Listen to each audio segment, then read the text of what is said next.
Welcome back to Raw Sports Talk. I'm Chris, your favorite stat reader, and we have the Jazz hosting the Thunder, and the Thunder are 16.5 point road favorites. The over-under is at 235.5. The Thunder are minus 1,600 on the money line, and the Jazz are plus 900.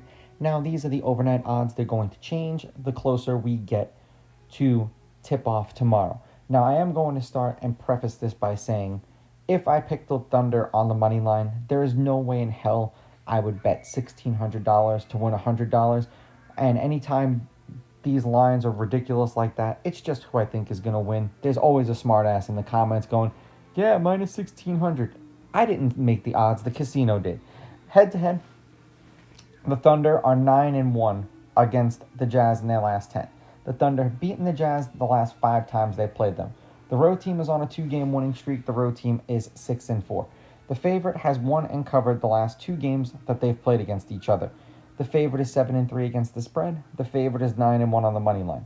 The over is hit in their last 4 games. The over is 8-2, and at 233.5, the over is also 8-2.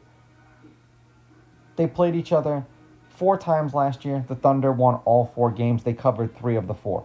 Winning 133-106 in OKC, they covered. Then 123-114 in OKC, did not cover. 130-107 in Utah, covered. 145-111 in Utah, covered. Lineups for tomorrow's game are supposed to be SGA, Wallace, Dort, Holmgren, and Hartenstein, and Wallace is listed as off injury.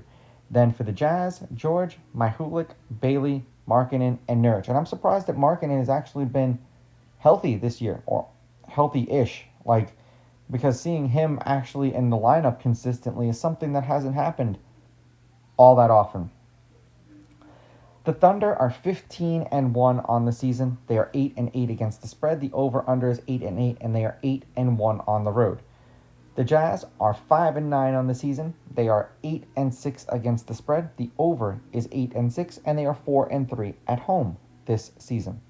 The Thunder are 9-1 in their last 10. They are 6-4 against the spread. The over/under is 5-5. They've won their last 7 games. They have not covered the last 3 games that they've played, which is why the casinos are setting the money line so crazy because, they're not going to get beat that way. A 29-point win over the Lakers, they covered. 13-point win over the Hornets, they did not. A 17-point win over the Pelicans, they did not. And then a 14-point win over the Kings, they did not cover. And typically speaking, and I said this in one of the last videos, when they have a couple nights off, they usually rout their opponents. So it hasn't happened in the last couple of games that they've played, but they're due for one where they're just going to annihilate somebody.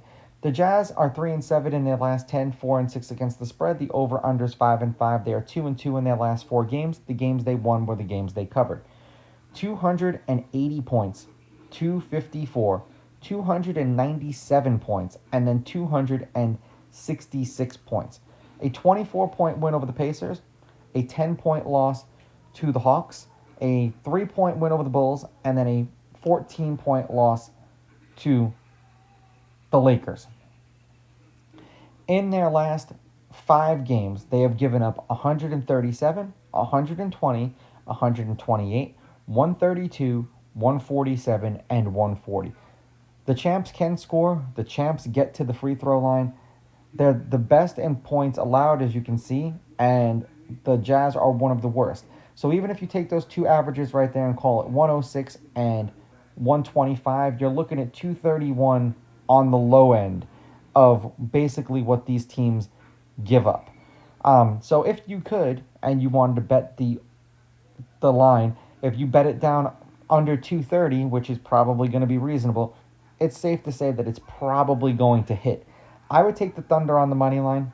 I just think they're going to win. I would take the Thunder laying the points, although I would look for an alternate spread and try to pair the alternate spread with an alternate over-under, get the Thunder somewhere 9.5, because that's not crazy right now, and then get them in the mid 200s, 226-ish range, knock 9 points off there, and it's still a minus 105 2-ticket parlay, and I would do that. With this over-under, I still would go over. Now, these are just my picks. If you disagree, please go with your gut, and please bet responsibly.